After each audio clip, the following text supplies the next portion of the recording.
Estamos cada semana vendo um pouco da história de Ruth e Noemi no livro de Ruth no Antigo Testamento. A saga dessa família é importante para nós porque nessa história tão comum de uma família de Belém, né? A Belém de Judá é a terra onde Jesus vai nascer ainda. Então o enredo dessa história acontece na cidade onde Jesus há de nascer muitos anos depois. E essa família é a ancestralidade do Salvador, do Senhor Jesus, né? Ruth é a bisavó do rei Davi, e da linhagem, da ancestralidade do rei Davi, vem muita genealogia até chegar o nascimento do Messias, o nosso Salvador Jesus Cristo. Semana passada, no capítulo 2, ficou bem claro que a gente precisava perceber que nem perdidos, nem sozinhos, nem desamparados, enquanto a escuridão não passa. Essa história dessa família é atingida pelo luto, pela morte que traz um luto, não é? Essa família está em sofrimento, as viúvas que estão extremamente fragilizadas, e após viverem 10 anos numa terra chamada de Moabe, Ruth é de lá, moabita, vem com a sua sogra para Belém. E essa história na Bíblia, além de apresentar a origem das histórias, ela tem um temático importante no capítulo 3 e 4 que nós vamos ver hoje, fechando esses estudos em Ruth, né? Porque começa a aparecer ali a figura do resgatador.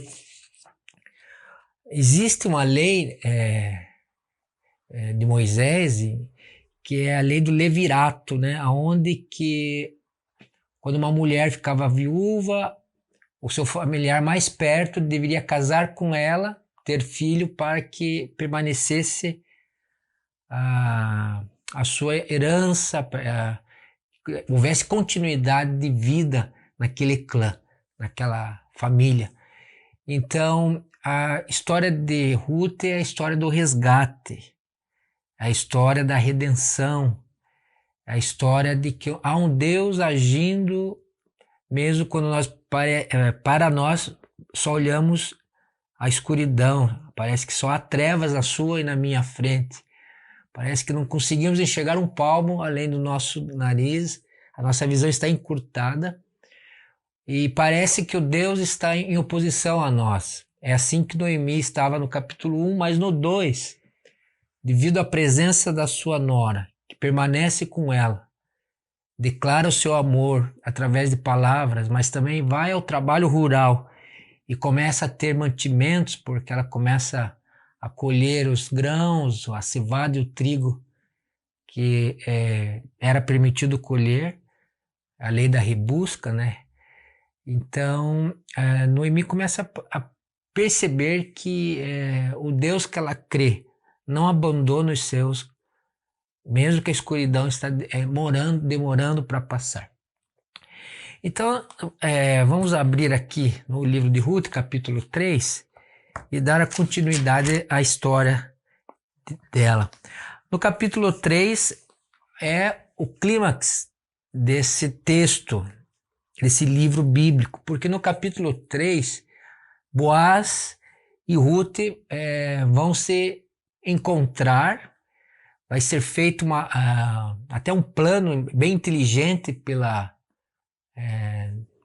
Noemi, né, a sogra de Ruth, porque ela tem entendido que durante todo o tempo da colheita, enquanto Ruth está com as empregadas do Boaz, que é um fazendeiro rico, fazendo a colheita daqueles grãos para o sustento, e ela entende que ele é da família e ele pode ser a provisão final que elas precisam para sair da escuridão.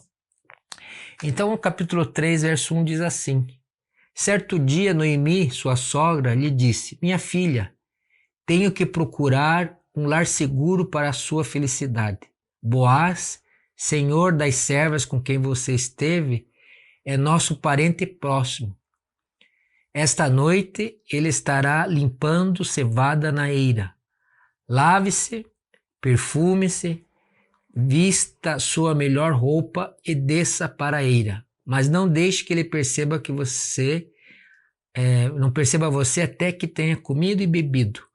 Quando ele for dormir, note bem o lugar em que ele se deitar, então vá, descubra os pés dele e deite-se. Ele lhe dirá o que fazer. Respondeu Ruth: farei tudo o que você está me dizendo. Esses primeiros versículos, claramente você vai perceber que Noemi orienta a sua nora num plano, aparentemente parece um plano de sedução, né? Se você não ler a continuidade, parece um plano onde ela manda a Ruth ficar com a melhor roupa, estar banhada, passar perfume, e esperar a hora que esse generoso proprietário rural, fazendeiro, vai colher e vai tomar os seus vinhos e vai descansar na sua propriedade. E tem certa astúcia mesmo nessa proposta que a Noemi planeja, organiza, mas existe também, a maior parte dela é uma legalidade, porque o Boaz é um possível candidato no sentido do casamento, e ele está na família, então ele pode cumprir a lei do levirato. Essa lei do levirato, se você quiser ler, está em Levíticos 25 e Deuteronômio 25. No Deuteronômio é do versículo 5 ao 10. Em Levíticos 25 e Deuteronômio 25 é a lei do resgatador. E essa palavra é forte aqui no capítulo 3 e capítulo 4, porque essas mulheres precisam de salvação, de livramento, de luz nessa teimosa escuridão que elas têm vivido, onde a morte e o sofrimento tocaram a vida delas de uma forma bem grande. E a figura do resgatador é a figura que daria a ela sustentabilidade financeira, emocional, continuidade, ao esse parente mais próximo assumir as suas responsabilidades legais.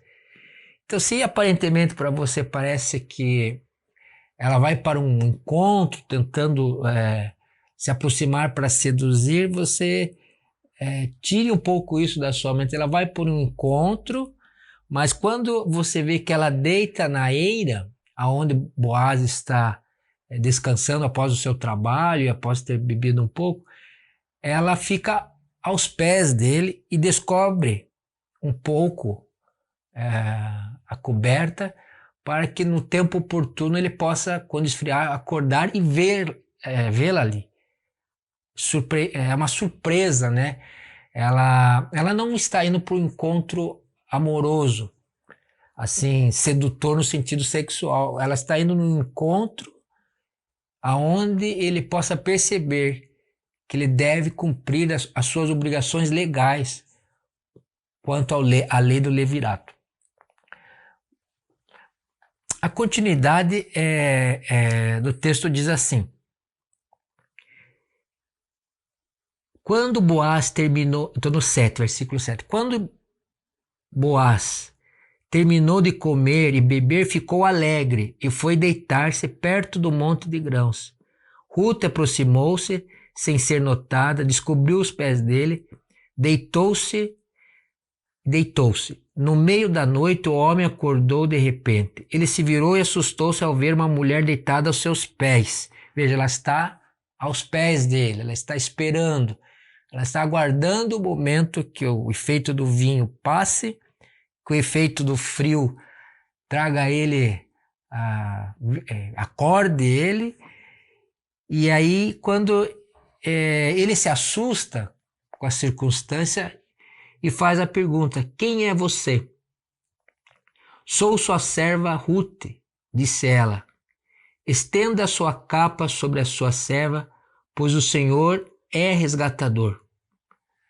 Esse é o pedido que não está nas instruções de Noemi. Se você percebeu que eu li, Noemi disse que era para ficar ali e Boaz ia dizer o que ia fazer.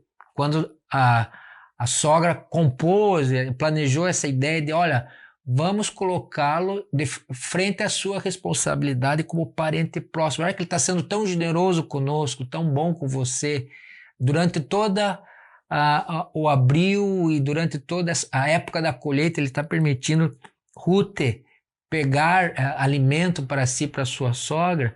Vamos ver o que vai acontecer. Essa foi a instrução de Noemi, certo? Mas na hora H, quando acontece esse surpreendente encontro que Boaz vê aos seus pés uma moça, ele pergunta, olha, quem é que está aí, né? Meio acordado, o texto diz que ele estava meio alegre, então ele estava com o efeito um pouco aqui do vinho. Ela diz, eu sou sua serva. E aqui tem um trocadilho que é impossível você não fazer associação com aquilo que foi dito em 2:12. O trocadilho é que no 2:12, Boaz diz para ela, olha, você fez certo, você veio buscar refúgio sobre as asas de Deus. E aqui Ruth usa essa mesma linguagem metafórica, olha, eu também quero que você estenda a sua capa sobre mim. É um jogo de palavras. Lá no fundo ela está dizendo, eu quero que você seja o resgatador, se cumpra esse papel, essa função, para que nós tenhamos continuidade e vida, segurança. Então eu vou ler no capítulo 2:12, diz assim, o Senhor lhe retribua o que você tem feito, que seja ricamente recompensada pelo Senhor, o Deus de Israel, sob cujas asas você veio buscar refúgio. O Boaz está reconhecendo, no tempo anterior, que toda a ajuda que essa moabita deu à sua sogra, que o Senhor, né, a recompensa, ele está abençoando Ruth aqui, que o Senhor faça na sua vida ir para frente, né, que o Deus de Israel, cujas asas você veio buscar refúgio. Ruth veio buscar refúgios na terra de Belém, sobre as asas e sobre a fé que Deus estaria cuidando delas, duas mulheres fragilizadas. E aqui nesse tempo depois, ela faz um trocadilho, trocando algumas vogais, que é essa coisa de estenda a sua capa sobre mim, que está no 3, 8 e 9, né? No meio da noite o homem acordou, sou sua serva Ruth, versículo 9. Estenda a sua capa sobre a sua serva. Então, estender a sua capa sobre a sua serva relembra a Boaz aquilo que ele falou para ela um tempo anterior, que ela veio buscar refúgio sobre asas ou capa de Deus. E tem alguns autores que dizem, ao comentar o livro de Ruth, intérpretes, que tanto no costume árabe, como possivelmente poderia ser ali na Palestina, estender a capa era o ato de abrigar a pessoa, e se fosse uma mulher, abrigá-la como uma esposa, matrimônio. Então essa simbologia, vamos dizer, essa associação de ideias do capítulo 2 com o 3 é pertinente. Ruth, então, aqui mostra para nós que ela segue a ideia da Noemi, mas na hora que ele acorda, ela consegue expor o que realmente ela precisava, a proteção de um resgatador. E eu e você, na nossa história familiar e de vida pessoal, constantemente precisamos ser resgatados da escuridão. Constantemente precisamos que Deus coloque recursos da sua graça, da sua infinita misericórdia, um Boaz na nossa vida para Ruth, o resgatador, mas também Ruth para Noemi é um resgate. Quando Ruth diz no capítulo 1, jamais te deixarei, nunca te abandonarei, além do que a morte me separe de ti, a Ruth está sendo o sinal de esperança e vida para Noemi, que percebia Deus distante nesse momento. Saiba você que a capa ou as asas, né? Essa dimensão da intervenção e do livramento divino, ela vem às vezes em circunstâncias tão corriqueiras, até banais, né? Duas mulheres que preparam um encontro com um homem rico, fazendeiro, que segundo a lei deles, da época, poderia tirá-las da situação de penúria, de insegurança, de sofrimento, de desesperança. Esses detalhes que a Bíblia nos dá, às vezes estão entrelaçados no comum, justifica-se porque eles incentivam a eu e você enxergarmos no corriqueiro intervenções da graça de Deus. Enxergarmos na presença amiga de alguém que permanece ao nosso lado como a mão consoladora de Deus naquele exato momento. Ou alguém que está providenciando os grãos, o sustento, a provisão para a nossa vida, através do trabalho, ou através do incentivo.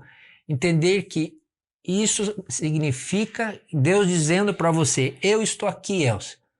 Você está nas trevas, ou você está numa prova, você está em dificuldades ou em conflito, mas eu permaneço fiel. Deus é fiel, mostrando-se muitas vezes em circunstâncias ordinárias, simples. E Deus é o nosso resgatador.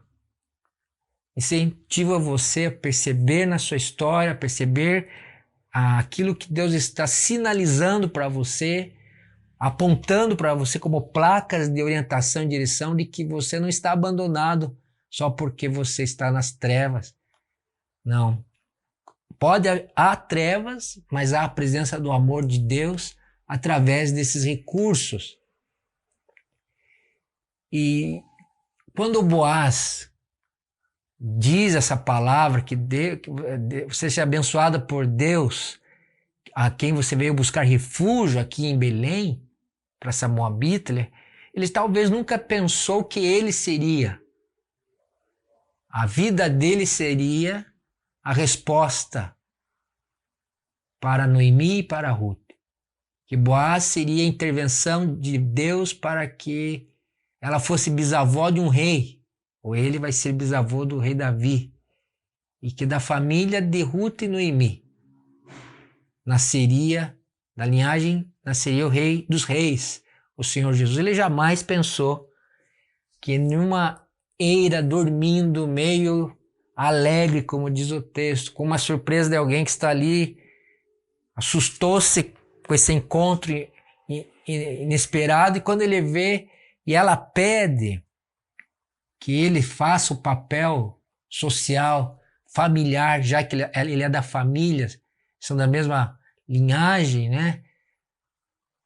Então ele toma consciência. E qual que é o segundo plano? Se Ruth comunica que ela veio buscar refúgio em Deus, e ela está dizendo que, na opinião dela, pelo menos Ruth, ele é a resposta de Deus para ser o resgatador dela, Boaz poderia reagir negando-se, mas aí o texto continua, e eu quero mostrar para você que se Ruth pede e interage na direção do que ela precisa de alguém que a resgate, que dê a ela esperança de vida, o Boaz então responde. Boaz lhe respondeu: o Senhor a abençoe, minha filha. Este seu gesto de bondade é ainda maior do que o primeiro, pois você poderia ter ido atrás dos mais jovens, ricos ou pobres. Agora, minha filha, não tenha medo, farei que você por você tudo o que me pedir. A resposta de Boaz é alguém que não se esquiva da sua responsabilidade, não é? Parece que quando ela usa essa expressão de colocar a capa, ele reconhece que essa é uma possibilidade dele fazer. Só que se você olhar o contexto, isso exige bastante trabalho para Boaz. Não é algo simples apenas ele aceitá-la como esposa. Ele tem que fazer arranjos, preparativos, não só assumir a responsabilidade, mas construir todo um caminho para que ele consiga ser o resgatador. Ele segue os detalhes legais da antiga lei mosaica. Ele assume a tarefa de ser o defensor de Ruth, ele assume a tarefa de ser o cuidador de Ruth, ele assume a responsabilidade de ser o sustento financeiro, ele assume inclusive a necessidade que ele tem, porque tem um parente mais perto de Ruth e Noemi, que ele, segundo os costumes da época, tem que encontrar e pedir se ele não quer fazer esse papel. Então o capítulo 3, o capítulo 4, surge então a ação de Boaz. O Boaz como aquele que tem uma missão. Essa palavra resgatador no livro lembra Jesus para nós, né? Jesus que nos resgata do pecado, Jesus que nos sustenta na sua provisão, Jesus que nos traz liberdade e esperança. A figura de Boaz agindo, entregando, interagindo com todas as circunstâncias que ele precisa se mover, nos lembram a missão do Senhor Jesus como o Redentor, né? O que realmente resgata a sua vida e a minha vida. Esses tempos que nós estamos vivendo, é quase impossível de a gente olhar a nossa vida e não ver necessidades, né? Não ver áreas onde nós precisamos de um resgate, não ver circunstâncias na nossa casa, na nossa família, sejam provisão, saúde, esperança, onde nós não possamos lançar uma oração e pedir: Senhor, livra-me do mal, Senhor, intervenha com a tua misericórdia, Senhor, o que o Senhor vai fazer por mim? E veja, à medida que nós clamamos, oramos, a poderosa mão de Deus vai construindo pontes, vai formando ações, mesmo que nós não consigamos, com os olhos humanos, perceber toda a ação divina, mas Deus está vivo, movimentando-se. A providência de Deus não é estática, ela é dinâmica. O sustento de Deus não é escasso, ele é abundante.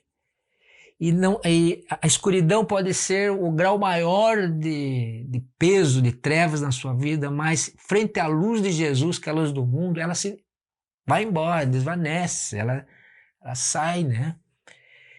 E outra percepção que eu quero compartilhar aqui do texto com você, então, que quando ele faz então essa promessa para ela, dizer: olha, você foi bondosa, ele vê em Ruth a possibilidade de ser gracioso, generoso. Ele não vê Ruth como um problema obrigatório que ele tenha que resolver, que ele tenha que assumir. Ele vê nas circunstâncias a possibilidade de ser bênção. Então nós vamos ler um texto aqui agora. Quando Ruth voltou à sua sogra, esta lhe perguntou: como foi, minha filha? Ruth lhe contou tudo o que Boaz lhe tinha feito e acrescentou: ele me deu estas 6 medidas de cevada, dizendo: não volte para sua sogra de mãos vazias. Eu li versículo 16 e 17. Além de Boaz se comprometer com o resgate através do casamento, ele leva e dá para Ruth 6 medidas de cevada, dizendo essa frase que eu queria chamar a atenção sua. Perceba aqui: não volte para a sua sogra de mãos vazias. Mas o que isso tem de tão importante? Se você olhar no capítulo 1, verso 21, olha como Noemi chega em Belém. Depois de viver 10 anos em Moabe, ela volta para sua terra natal. De mãos cheias eu parti, de mãos vazias o Senhor me trouxe de volta.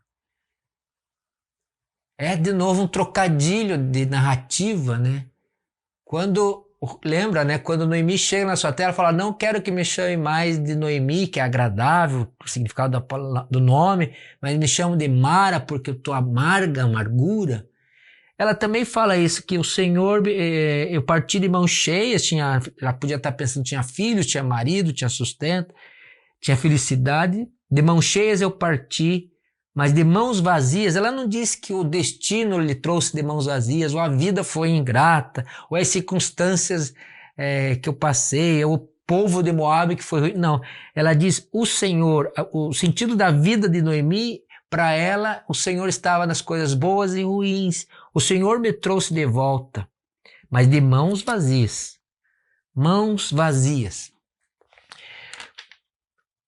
O processo de vida delas tem continuidade e agora ela ouve que o Boaz deu lá a medida de grãos e disse: não volte para sua sogra de mãos vazias. Ora, acho que você pode perceber que Deus está participando dessas falas de Noemi e de Ruth. Acho que Deus estava ali quando ela fala: Deus me trouxe de volta de mãos vazias. Agora Deus está mostrando para ela: olha, eu não te trouxe de mãos vazias, você estava perdendo, você perdeu, a vida foi dura, há sofrimento, há morte, mas eu estou aqui mostrando para você que você não vai ficar de mãos vazias. Nenhum servo de Deus, você e eu que somos cristãos, em frente à morte, em frente ao sofrimento, nós não ficamos de mãos vazias. Podemos em algum momento nos perceber, parece que estamos de mãos vazias porque perdemos, mas na companhia do Espírito do Senhor Jesus, o bom Espírito de Deus, ele começa a preencher o nosso coração, preencher as lacunas da nossa mente, preencher a solidão da nossa vida. Ele começa a se fazer real, presente, palpável, concreto. Nosso Deus é vivo. E aqui ele está mostrando para Noemi que as mãos delas não estão mais vazias, porque Ruth trouxe uma medida grande de cereais. As mãos que podiam ser percebidas para Noemi como vazias estão sendo preenchidas. E Deus vai dar continuidade e vai preencher mais.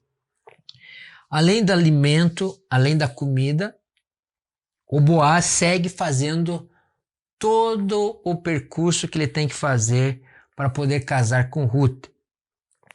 Veja, no capítulo 4, Boaz está em ação.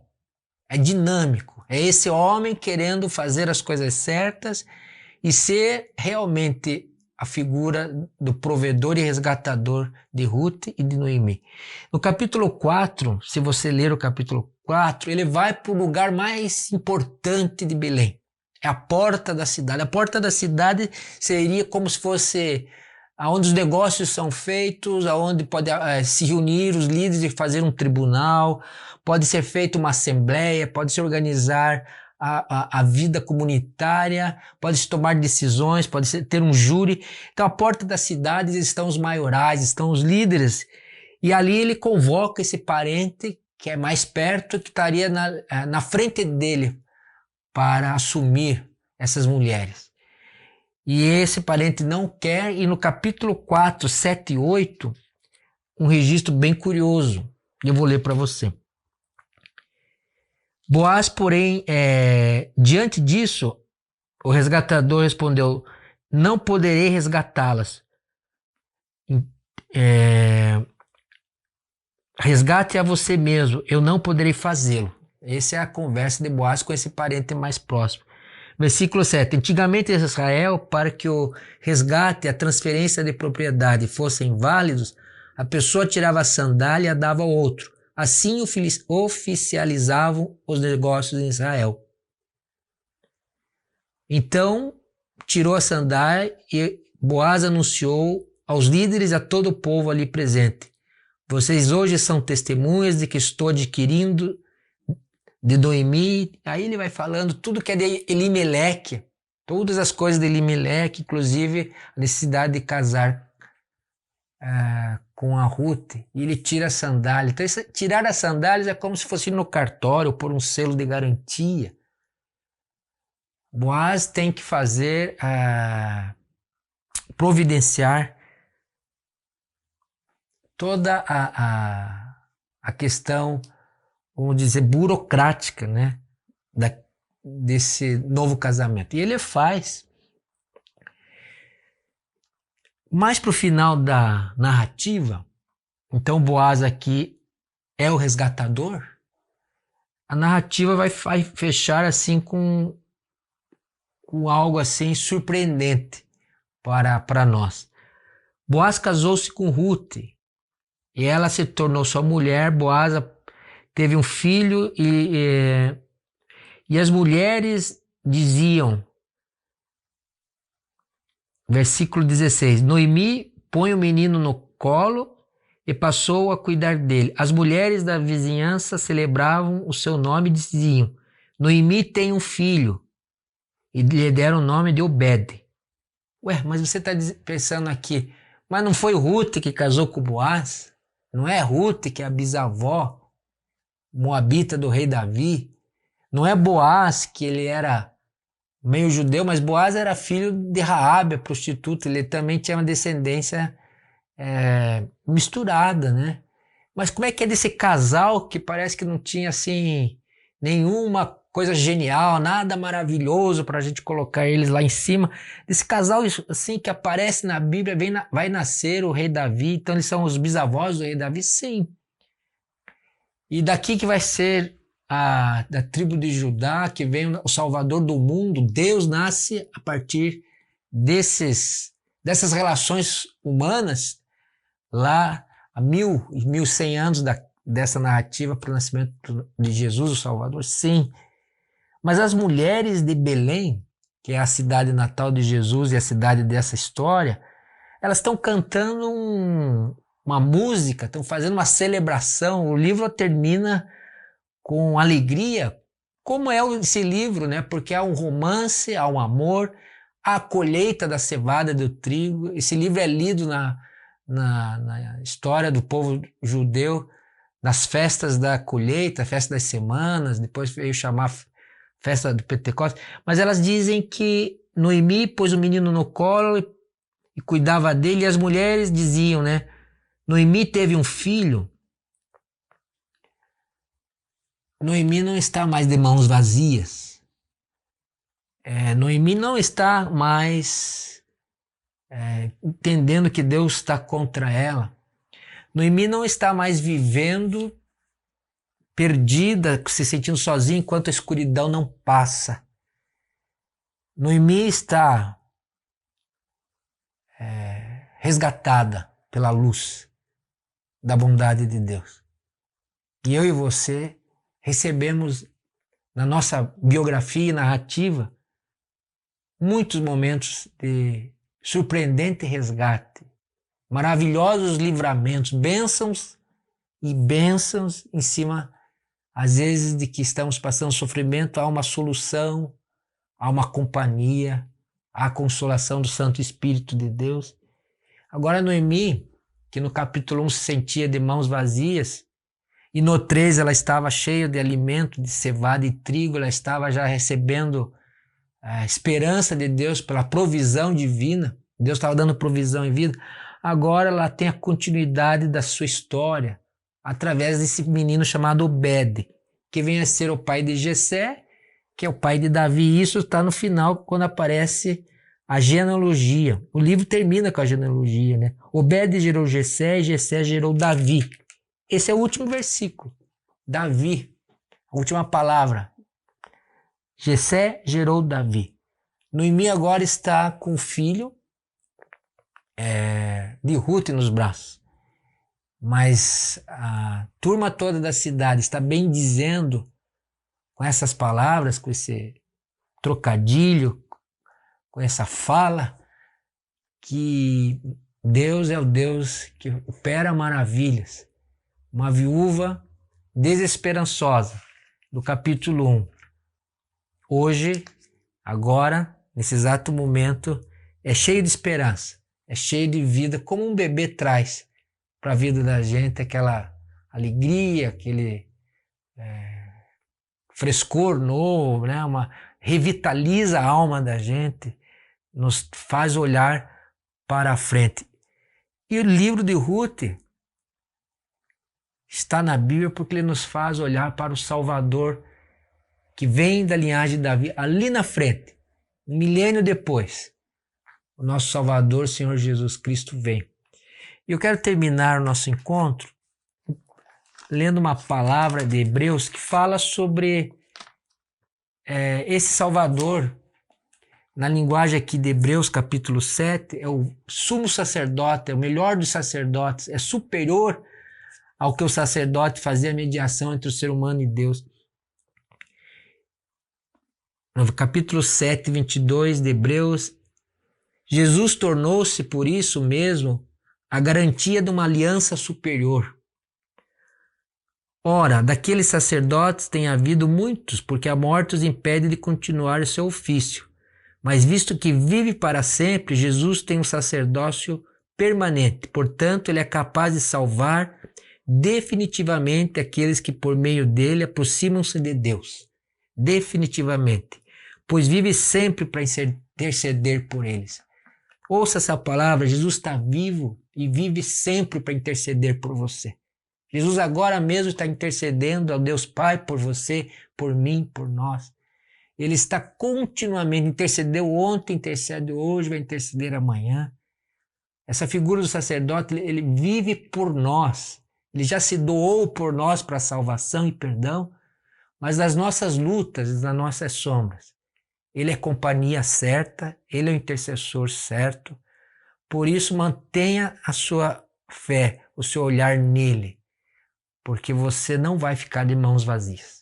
Então terminamos o nosso livro de Ruth e vamos fechar com uma oração, mas antes lembrando que domingo agora nós temos o culto presencial. Você tem que se inscrever para o WhatsApp da igreja às 18 horas. Voltamos ao nosso culto presencial, né? Que bom. Mas vamos terminar com uma oração.